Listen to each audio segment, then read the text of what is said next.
Morning student. तो कल student जो है हमने अपना जो है चैप्टर नंबर 4 स्टार्ट किया था, that is why do we fall ill. तो जिसपे हमने जाना था कि मतलब हम बीमार क्यों होते हैं, उसके पीछे क्या रीज़न्स है, किस वजह से हम बीमार होते हैं।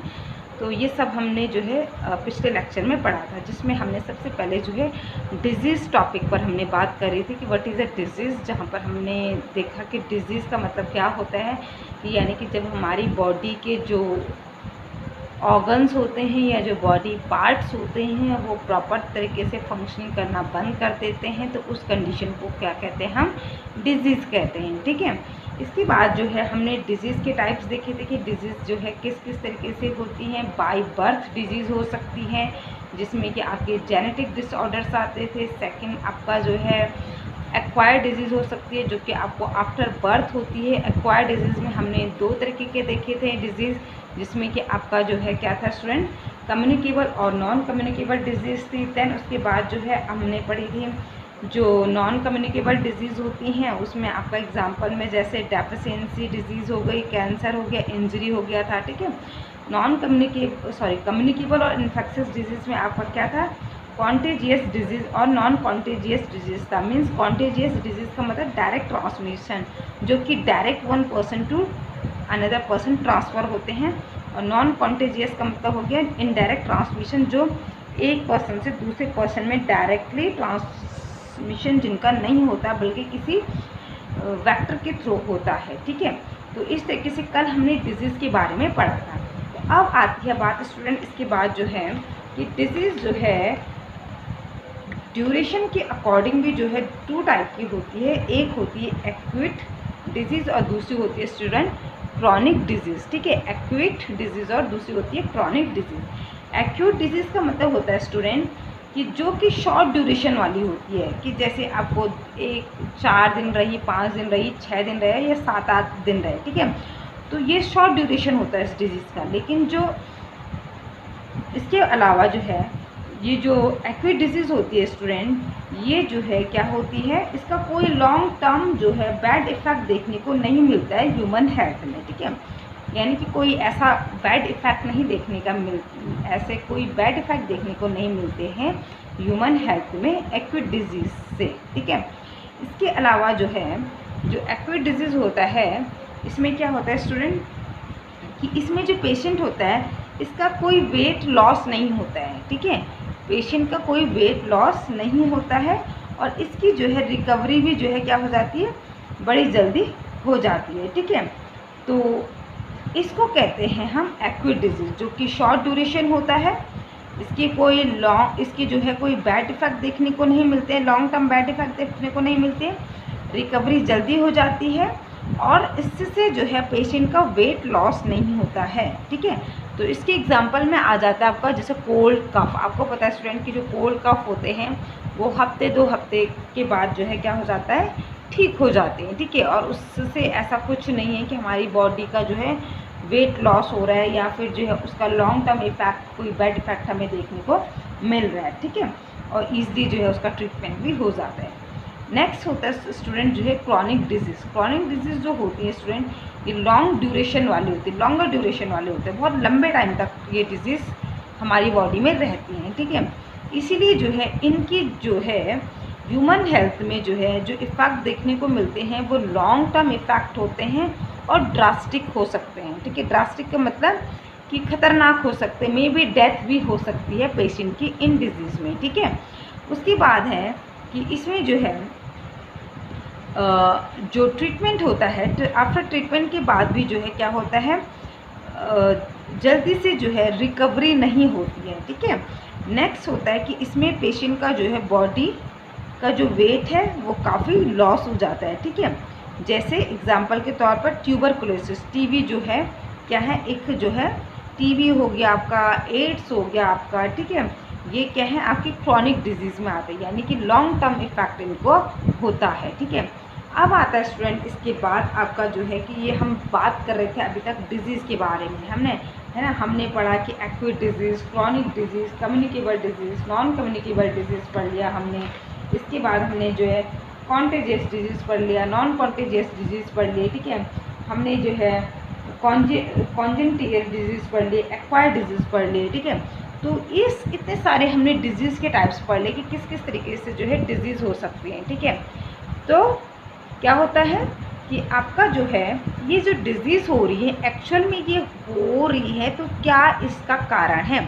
तो स्टूडेंट जो है कोई भी डिज़ीज़ जो होती है हमें उसके पीछे जो है कोई ना कोई पैथोजन होता है। Pathogen means disease causing agents, यानी कि वो एजेंट जिसकी वजह से जो है डिजीज़ हो रही है उनको पैथोजन कहा जाता है। लाइक एग्जाम्पल बैक्टीरिया हो गया, वायरस हो गया, फंगी हो गया, आपके प्रोटोजोअन्स हो गए, ये किस में आते हैं, आपके पैथोजन्स में आते हैं। क्यों? क्योंकि ये ह्यूमन बॉडी हो या चाहे अदर लिविंग ऑर्गेनिजम्स हो उनमें जो है डिजीज़ कॉज करते हैं, तो इसलिए इनको पैथोजन कहा जाता है। तो पैथोजन क्या हो गया student, disease causing agents are called pathogen. Example में पैथोजन का एग्जाम्पल पूछा जाएगा तो बैक्टीरिया, वायरस, फंगी, प्रोटोजोवन, ये क्या हो गए आपके पैथोजन हो गए स्टूडेंट, ठीक है। तो इन्हीं पैथोजन्स की वजह से जो है हमारी बॉडी में क्या होते हैं, डिजीज़ होती हैं, ठीक है। और कौन सी डिजीज़, जो कि आपकी क्या होती हैं, कम्युनिकेबल डिजीज़ होती है। तो कम्युनिकेबल डिजीज़ जो होती हैं वो क्या होती है स्टूडेंट, पैथोजन्स के कारण ही होती हैं। बैक्टीरिया के कारण हो सकती है, वायरस के कारण हो सकती है, फंगी के कारण हो सकती है, या फिर आपके प्रोटोजोअन्स के कारण हो सकती है, ठीक है स्टूडेंट। तो ये समझ में आ गया कि डिजीज़ किसके कारण होती है, कम्युनिकेबल डिजीज़ जो है किसके कारण होती है, पैथोजन्स के कारण होती हैं, ठीक है। इसके बाद आता है स्टूडेंट आपका कि जो आपकी जो डिजीज़ होती हैं वो कैसी इसमें सपोज पहले मैं आपको जो है कुछ डिजीज़ के नाम बता देती हूँ स्टूडेंट कि जो है यहाँ पर जो है वायरस के कारण होने वाली कौन कौन सी डिजीज़ होती है। कॉमन कोल्ड हो गया, इन्फ्लुएंजा हो गया, एड्स हो गया, चिकन पॉक्स हो गया और आपका मिसेल्स हो गया, ठीक है।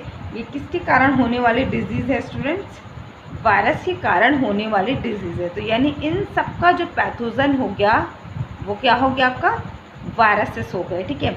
इसके बाद बैक्टीरिया के कारण टाइफाइड हो गया, आपका जो है कॉलेरा हो गया और ट्यूबरकुलोसिस हो गया। तो ये इनका पैथोजन क्या हो गया, बैक्टीरिया हो गया स्टूडेंट, ठीक है। फंगी के कारण रिंगवॉर्म होता है स्टूडेंट। प्रोटोजोअन के कारण मलेरिया, काला अजार, अमीबॉइक डिसेंट्री हो गया, स्लीपिंग सिकनेस। तो इनका पैथोजन क्या हो गया, प्रोटोजोआ हो गया, ठीक है स्टूडेंट। तो ये थे कुछ जो है पैथोजन्स और उनसे होने वाली डिजीज़ के नाम। तो इनको हमें जो है याद रखना है क्योंकि एग्ज़ाम में जो है पैथोजन्स से होने वाली जो है जैसे क्वेश्चन पूछ दिया जाएगा कि बैक्टीरिया से होने वाली 2 डिजीज़ के नाम लिखिए, तो आप जो है टाइफाइड लिख सकते हो, कॉलेरा लिख सकते हो, ट्यूबरकुलोसिस लिख सकते हो, ठीक है, इस तरीके से, ठीक है। इसके बाद जो है आपका जो है नेक्स्ट आएगा स्टूडेंट की जो डिज़ीज़ है इनका जो है मोड ऑफ ट्रांसमिशन क्या होता है, ठीक है। डिजीज़ का मोड ऑफ ट्रांसमिशन क्या होता है ये हम पढ़ेंगे, ठीक है। तो फर्स्ट आते हैं हम कि जो डिजीज़ होती हैं इनका मोड ऑफ ट्रांसमिशन क्या हो गया, यानी कि जो इन्फेक्शियस डिजीज़ होती हैं इनको स्टूडेंट हम जो है कम्युनिकेबल डिजीज़ भी कहते हैं। क्यों कहते हैं communicable disease, because they can spread from infected person to healthy person, so it is called communicable disease also, ठीक है। Infectious disease spread by means of various methods, यानी इन्फेक्शियस डिजीज़ या कम्युनिकेबल डिजीज़ जो होती हैं वो बहुत सारे ऐसे तरीके हैं जिनके थ्रू वो जो है क्या होती हैं, स्प्रेड होती है, मीन्स फैलती हैं एक अनहेल्दी पर्सन से हेल्दी पर्सन में, ठीक है। तो फर्स्ट आता है आपका जो है डायरेक्ट ट्रांसमिशन, यानी कि जहाँ पर डायरेक्ट ट्रांसमिशन हो रहा है, ठीक है। तो डायरेक्ट ट्रांसमिशन में क्या है कि pathogen of some disease are transmitted directly without any intermediate agent from an infected person to the healthy person, they can occur in following manners, ठीक है। यानी कि जो डायरेक्ट ट्रांसमिशन में क्या होता है कि जो पैथोजन होता है वो डायरेक्टली जो है क्या होता है एक इन्फेक्टेड पर्सन से हेल्दी पर्सन में चला जाता है बिना किसी इंटरमीडिएट के, बिना किसी एजेंट के, ठीक है। तो उसको कहा जाता है डायरेक्ट ट्रांसमिशन, ठीक है।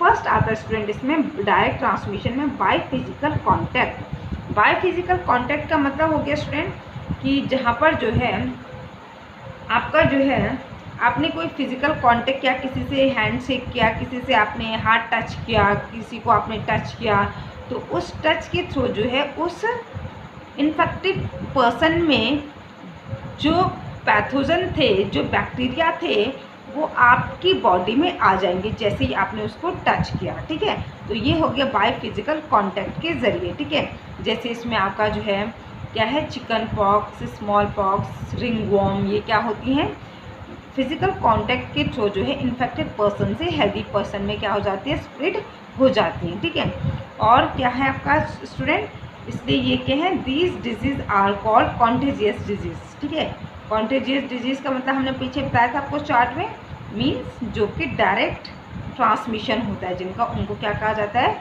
कॉन्टेजियस डिजीज़ कहा जाता है। ठीक है, तो फिजिकल कांटेक्ट में क्या होगा कि आपने किसी को टच किया, आपने किसी को छुआ, किसी से गले लगे, हैंड शेक किया। ठीक है, तो इससे क्या होगा, आपका जो है क्या होगा कि जो इन्फेक्टेड पर्सन था उससे आप में वो पैथोजेंस स्प्रेड हो सकता है या हो जाएगा। ठीक है, तो इनको जो है कॉन्टेजियस डिजीज भी कहा जाता है। सेकंड है बाय कांटेक्ट विद सॉइल। ठीक है, the bacteria responsible for tetanus blood poisoning enter the human body from the soil through injury.